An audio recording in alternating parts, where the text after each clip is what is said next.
Bonjour à tous, on est parti pour une nouvelle vidéo. Aujourd'hui, on va voir 5 joueurs à suivre pour la prochaine saison NBA. Voilà, c'est l'off-season.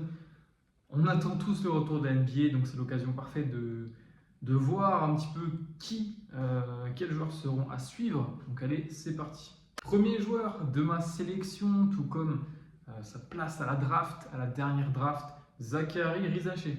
Ce sera donc à Atlanta en Géorgie que Zachary débutera sa carrière NBA et c'est vraiment pas facile d'avoir l'étiquette du first pick.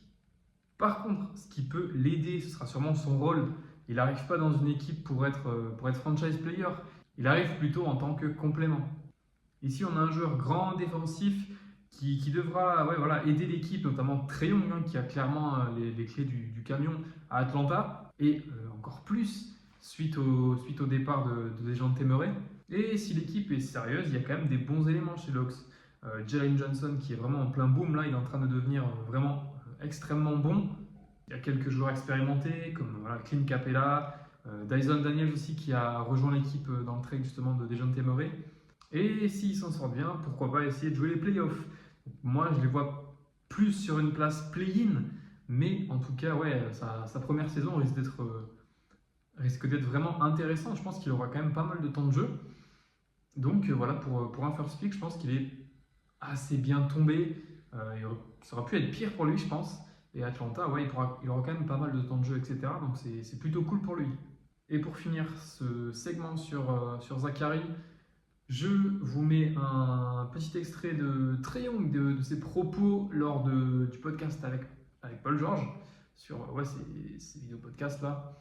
Donc, let's go. And maybe Zach could be that complimentary piece for you. To be honest with you, I see that in his game. Like he's taller in person. He's got size. Like yeah. he's 6'10" with frame. Like he's a defender. Like he doesn't have to do much. You can knock down open shots, get stops. I mean, we're gonna have a taller team. I mean, with him on the wing, like.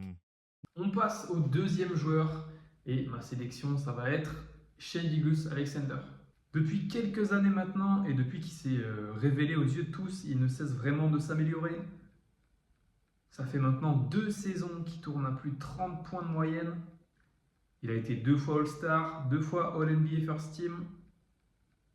Et l'année dernière, on s'en rappelle, il a été 2e au classement du MVP derrière Jokic.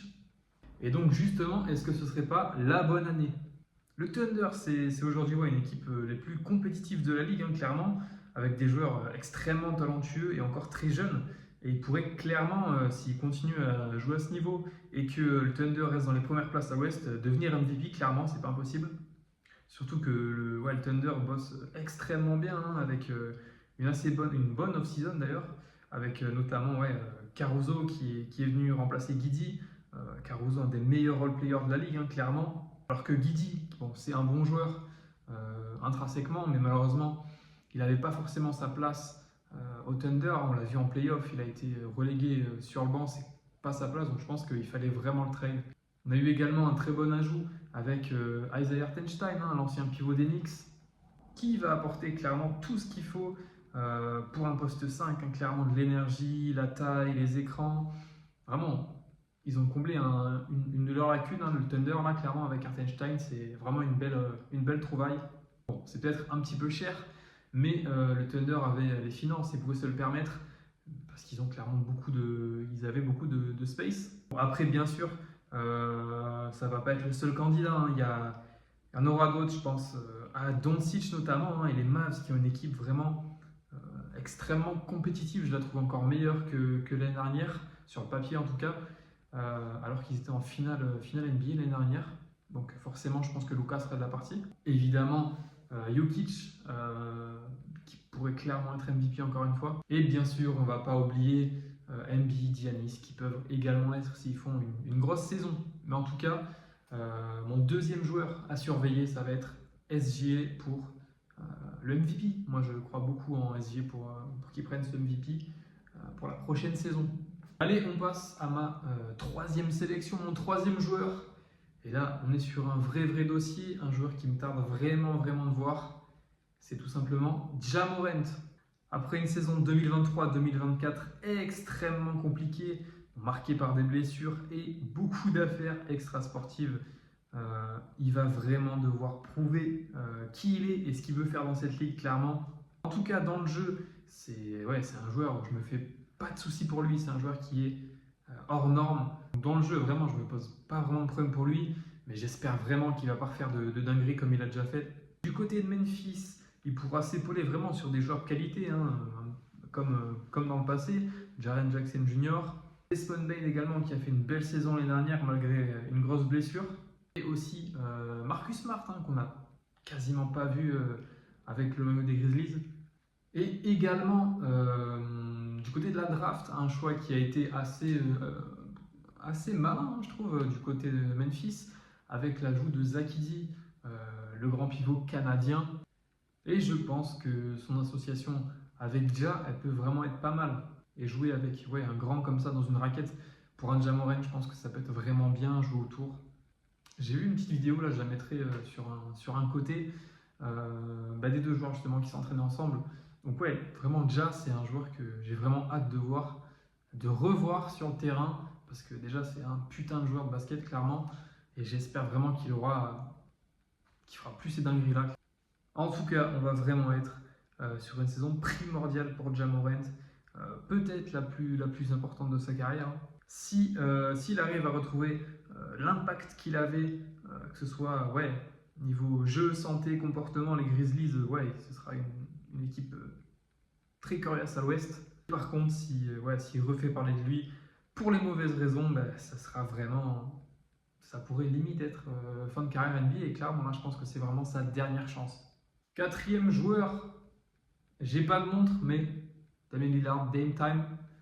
Après une première saison à Milwaukee, je pense que Lillard se voudra sûrement vraiment revanchard, hein. Surtout après l'élimination des Bucks dès le premier tour des playoffs par Indiana, on s'en rappelle. Et ça a été vraiment compliqué, hein, pour Lillard. Cette saison, il y a eu un changement de coach, il y a eu pas mal de blessures, et on sait aussi que personnellement, c'était pas ouf de passer de Portland à Milwaukee. Niveau statistique, ça a été dur aussi, hein, ça a été assez dur. Pire année niveau stats, depuis 9 ans, 24 points, 7 passes D, 4 rebonds de moyenne, alors qu'avant d'être à Milwaukee, il tournait à 32 points, 7 passes D et 5 rebonds de moyenne. Bon, après, évidemment, il partage la balle avec Giannis, donc forcément que les stats baissent, mais ça a quand même été une saison compliquée pour Lillard, ça, c'est un fait. En tout cas, pour cette saison, on espère vraiment qu'il l'aborde avec juste d'une meilleure manière, qu'il puisse faire sa prépa. L'année dernière, je pense que ça a été perturbé, justement à cause de son trade. En tout cas, à Milwaukee, il n'y a pas eu beaucoup de changements, c'était vraiment des changements mineurs. On a eu Malik Beasley qui est parti, Jake Crowder aussi, et on a eu des arrivées qui n'étaient pas forcément majeures. On a eu du Taurean Prince, Gary Trent aussi, ça c'est un ajout qui peut être pas mal, un bon shooter à 3 points, toujours cool.